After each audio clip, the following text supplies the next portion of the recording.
From the station working for you, this is WRTV News at Noon, streaming now. And thanks for joining our team here on the News at Noon. We have finally made it to Friday, and I'm Lauren Casey. Todd Clausen is standing by from his home this midday. Todd, it is pretty warm out there. I had to step outside in the parking lot for just a moment, and I didn't even grab a coat. It's pretty nice out there. Yeah. You know, I think today's probably the best weather day of the week, Lauren. I know yesterday was probably a little bit warmer, but we had those gusty winds yesterday. Today we're losing the winds, and temperatures are still climbing up into the 60s. In fact, right now in Indianapolis, we have hit 60 degrees. We're at 62 in Terre Haute and Lafayette. Look at that, all the way up to 65 degrees, and Muncie at 63 at this hour. Now, as far as the winds, we had some wind gusts still around 30 miles per hour this morning, and they're still up there in the Muncie area. But what you see on this graphic are not only the numbers, but these color contours. And you can see the yellow off to the right-hand portion of the state, or the eastern portion of the state. But then there's bluer colors here across Illinois, and then nothing in Illinois. And that indicates that the winds will continue to diminish here throughout the afternoon, and will set us up for a nice afternoon and a rather pleasant evening as well. Skies are mainly clear. We have sunshine out there, and as far as rain goes, we do have that in the forecast starting tomorrow morning. So enjoy not only the dry conditions for the remainder of the day, but temperatures that are going to be anywhere from 10 to 15 degrees above normal. It'll get a little more cloudy this evening, but again, it remains dry. And then tomorrow we have some big changes heading our way. More on that, Lauren, coming up for you in Maine weather in just a few minutes. All right, Todd, thank you so much. Well, the spread of COVID-19 here in Indiana showing no signs of slowing down. Here are the newest numbers from the state health department just out. Another 6,912 cases were reported today. The number of daily deaths continues to remain high as well. 63 additional COVID-related deaths were reported, pushing Indiana past the 4,900 total deaths with COVID-19 mark. And the state's hospitals remain strained. The number of COVID-19 patients again hitting an all-time high today of 3,077. Carmel City Hall will remain closed to the public indefinitely because of the increase in COVID-19 cases. Mayor Jim Brainerd issued an executive order today extending the 2-week closure that was set to expire. The mayor called on everyone to limit social interactions to help bring the number of cases down. Carmel City services will continue to be provided online, and meetings will still be held virtually. There will be no large ceremony to begin Governor Eric Holcomb's second term. The chairman of the Indiana Republican Party says the public swearing-in ceremony will be postponed until the pandemic allows the traditional inauguration events to take place. No timetable has been set for that to happen as of yet. Under state law, Holcomb does have to take an oath of office before his next term begins January 11th. The Republican Party says details of when that swearing-in will take place will be released later. New this midday, another college is sending students home for virtual learning as the pandemic worsens. Today, Franklin College sent a letter to the students saying the school would move everyone to remote learning following Thanksgiving break. College President Carrie Prather says in-person instruction has become difficult due to the large number of students who are having to quarantine. Virtual learning will continue at Franklin at least through the end of the fall semester in December.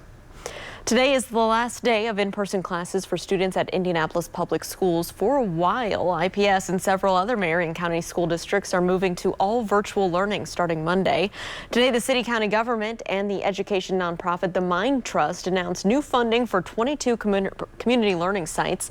Those are the sites available for any student who needs a safe, supervised place to attend virtual classes during the school day. School leaders say that having those learning sites available is about more than the technological challenges at some students' homes. Many parents work during the day, leaving older siblings to be caretakers for younger students, which makes it really difficult to cultivate a learning environment at home. We've also heard of instances where there are multiple families doubled up in a home, which also can make learning challenging. The Mind Trust is committing an additional $207,000 to the community learning sites. They will be available for free to any student until at least January 15th. That's when the mayor's virtual learning order is scheduled to expire. As more students transition back to virtual learning, a tutoring service wants parents to know they don't have to supervise their children's education alone.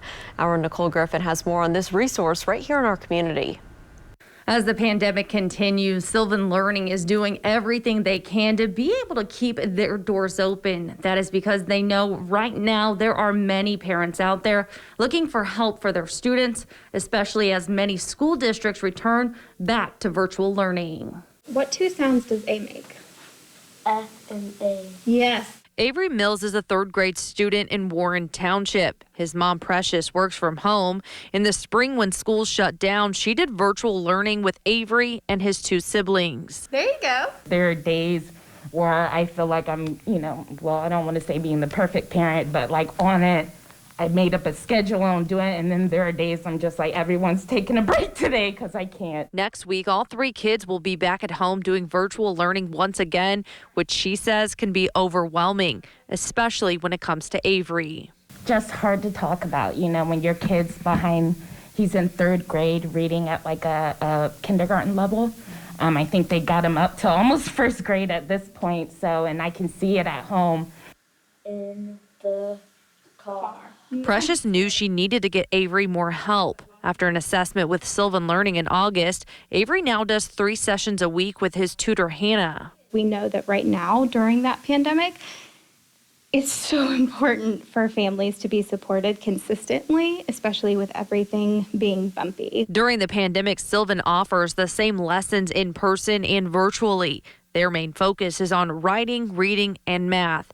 And after just a few months, Precious says, Avery is now excited about learning. It's been going great. I'll keep on practicing so I can get better at it. And he's more confident, which I love because he's as hard as it is for a parent, it's more hard for the child when they're trying to learn stuff. They go to school all day, they come home, they're still learning. He was even overwhelmed. Working for you, Nicole Griffin, WRTV. Nicole, thank you. Sylvan Learning says it knows money can be a barrier for some families signing up for tutoring services, but Sylvan says they do have specials available and will work closely with parents. We have more information for you right now on our website. Just go to WRTV.com. And a reminder, this Tuesday night, we're taking a closer look at the COVID crisis here in the state of Indiana. You'll hear from a 30-year-old man who survived a harrowing battle with the virus, plus candid conversations with healthcare workers who are putting their lives on the line to protect you. We're also talking with experts with everything you need to know about the potential vaccines for the coronavirus. Our WRTV news special Inside the COVID Crisis airs this Tuesday at 7 p.m. Well, he won the election, but Joe Biden and his team are still not getting help in their transition. Next, the wait continues in Washington as the president keeps fighting the result of this month's votes. Todd. And Lauren, as we go throughout the afternoon and soak up the warmth and soak up the sunshine, because we'll be losing both of that as we head into the weekend as cooler weather and wetter weather heads our direction. We'll talk all about it coming up in your Storm Team forecast when the news at noon continues right here on WRTV.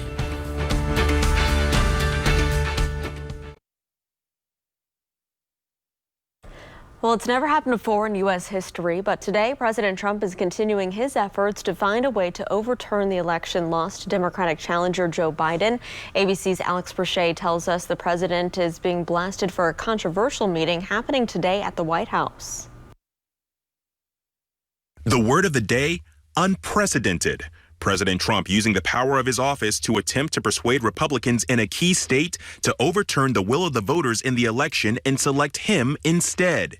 President Trump inviting the 2 top GOP state lawmakers from Michigan to the White House. It's a state Joe Biden won by more than 150,000 votes, and where the results are due to be certified Monday. Earlier this week, 2 Republican officials in Michigan's largest county of Wayne tried to block certifications of the vote, which included Detroit, a majority black city which voted overwhelmingly for President-elect Biden. Trump's legal team has made plain they're pursuing a strategy of convincing several Republican-controlled state legislatures to invalidate the will of their voters and choose electors who would vote for Trump when the Electoral College meets in December. Michigan's Secretary of State blasted the move. It's certainly improper for any candidate on either side of the aisle to attempt to interfere with or obstruct a process that is very well ingrained in the law. But the president's Republican allies are refusing to condemn the move that experts say undermines American democracy. This morning, Georgia announced the results of its hand count audit, certifying Joe Biden as the winner. As Secretary of State, I believe that the numbers that we have presented today are correct. Joe Biden's incoming White House becoming increasingly frustrated that the General Services Administrator, Emily Murphy, has not yet signed off on Biden's win, which means the necessary transition resources are being blocked. And there is no excuse not to share the data and let us begin to plan. Now, House Democrats are giving Murphy until Monday to explain the delay, saying she has no conceivable argument to deny Biden won the election. In courtrooms across the country, at least 16 of the president's legal challenges have now hit a wall. Still, a new Monmouth University poll finds that 3 out of 4 Republicans now doubt the fairness of the 2020 presidential election, even though there's no evidence of widespread voter fraud. Alex Perche, ABC News, Washington. Well, it's rolling off the store shelves once again. Next, why we may be heading towards round 2 of the great toilet paper hunt. And let's take a live look outside on this Friday. You can see the city skyline there in the background. And Todd Clausen is going to break down our forecast for the rest of the day, plus look ahead to your weekend. That's all coming up right here on the News at Noon. Stick around.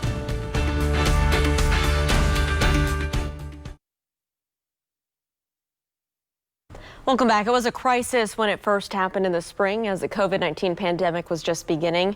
Now it may be back. Scripps reporter Heather Lee says that some people are starting again to hoard toilet paper. It's happening again.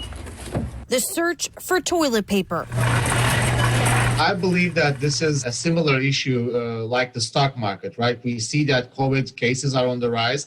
We knew there's going to be a second wave. When we were even talking about the first wave. Dr. Sechkin Ozcool, the director of Supply Chain Innovation Lab at USF, says it's causing people to once again switch into panic buy mode. Stores like Publix are already limiting customers. Folks have the thoughts that they are not going to be able to leave their house for maybe longer periods of time. But he says we've learned a lot since the start of this pandemic, and so have production facilities, most of which have been working overtime to make more TP. Some of these companies, such as toilet paper, have produced over this period that, between the first and the second wave that we're seeing right now. And I would expect them to be using some of those that they stored. Plus, Ozcool says many of these facilities aren't closing this time around as they did back in the spring, which means there won't be a sudden halt in production. It's why he's urging people to relax, put the extra bags of TP down, and only buy what you need. The supply chain is healthy. Trust the system as you normally do. And everything will be okay. Ozcool and his team conduct research projects for government and private entities on a national, state, and local level. He expects the findings of the toilet paper shortage to come out soon. Toilet paper this year, it can be something else next year. All right, well, Todd, if folks are heading out to search for that toilet paper, or maybe like me, I'm going to try and get those Christmas lights done today while it's still pretty warm out there. What do they need to know the rest of the day? Take advantage of anything outside, whether it's what you just mentioned, Lauren, or just to walk through the neighborhood, because today's the last what we'll call decent day in a while, as we're going to kind of flip the script here and get back into more below normal temperatures and also a pretty active weather pattern. Yesterday, the wind advisory was in place. We had gusts up to 40 miles per hour, even a little bit higher in spots. They're down to 20 now and continuing to diminish. That's the good news, and we won't really be talking about windy conditions here throughout the evening hours, but you do notice the winds will start to change direction with those arrows as we go throughout the evening and then into the overnight, and that's going to start to bring back some cooler temperatures in our direction over the course of the next 5 to 7 days. Right now we're in the 60s in all locations with the exception of Columbus and Richmond, right at 60 in Indy, 62 in Greencastle. Lafayette is at 65. We'll go up another couple degrees here for high temperatures this afternoon, as we will get up anywhere from about 64 to 68 degrees. And keep in mind, our normal high is 50, so we're running anywhere from 10 to even 18 degrees above a normal for this time of year. When you throw in the sunshine and the diminishing winds, it makes for a beautiful afternoon. There is a little bit of cloud cover that is out there, and more cloud cover that'll move in as the afternoon goes on. Across the area, you can see that little chunk of clear skies from Indianapolis to the north, but there's the clouds off to our west and a little bit of precipitation as well. This evening, if you have plans, you're just fine. No, it remains completely dry. It just starts to cloud up a little bit. Temperatures will be in the 50s, so you'll need a light jacket, but overall not too bad. But tomorrow, the temperatures will stay only in the upper 40s across the area, and there will be the chance of showers really throughout the entire day, although the first half of the day, it's really spotty as far as the rain chances go. And you can see that on TrueCast here in the morning hours. The main threat will be from Indianapolis to the south of a few spot rain showers. And then I think the afternoon we get a little bit of a break from the rain.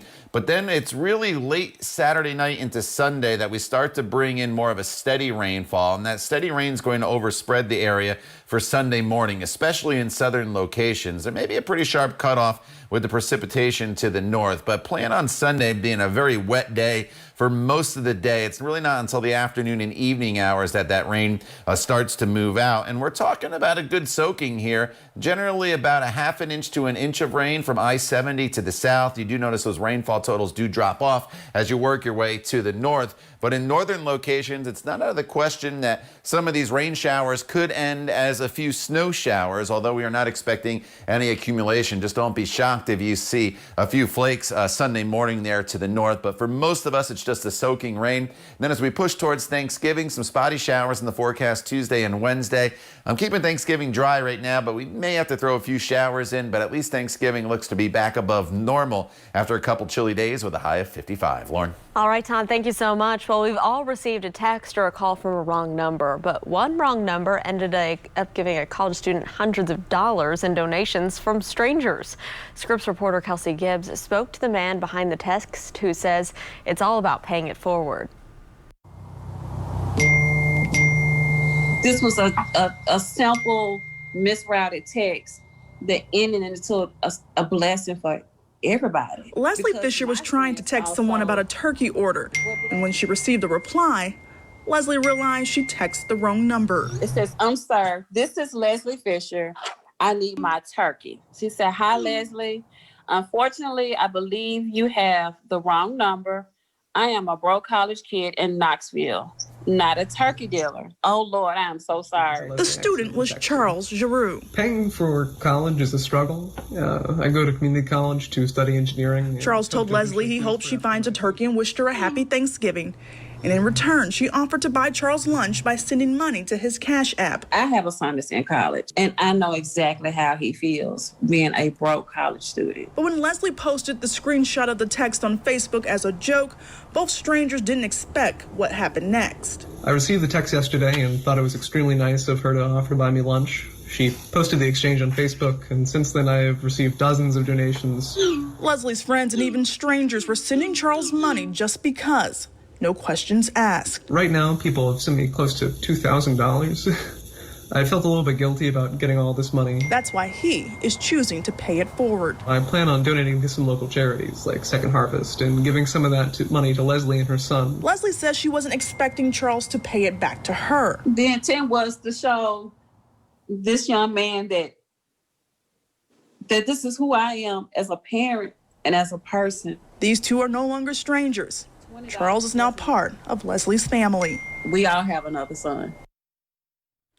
And that was Kelsey Gibbs with that report. A great story there, especially heading into a holiday week. We'll have one final check of your forecast coming up after the break. Stay with us.